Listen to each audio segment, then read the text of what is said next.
After our independence, we have unfortunately experienced Nehruvian socialism, the Fabian socialism, that has brought about its own lenses.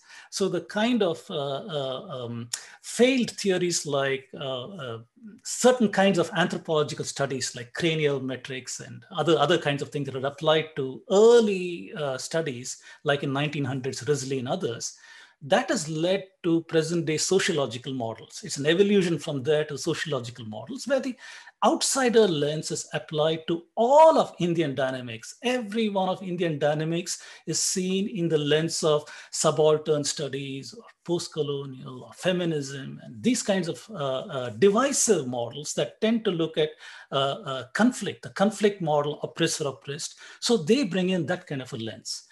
And since 1972, at least, India has unfortunately experienced the communist model in addition, that framework. So the Marxists control the education framework today in India, and they have brought their bigoted lens to the narration of Indian history, where everything is seen in the conflict model. So these five frameworks, Divyanshi, the colonial model, the Eurocentric model, the missionary model, the leftist socialist model, and the Marxist model. These five frameworks have brought their ideologies and they subverted the narration of Indian history to their own ideologies. This is what we are seeing today. There's a subversion of identity, there's a subversion of history, all to suit the narrations of these five frameworks. That unfortunately is continuing to the present day.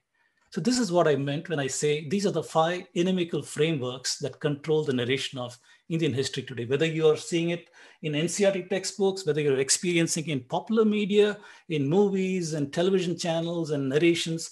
These are the five frameworks. If you study what they're saying deeply, you can docket them into one of these frameworks and say, these people belong to this persuasion. This is the ideology that is being pushed.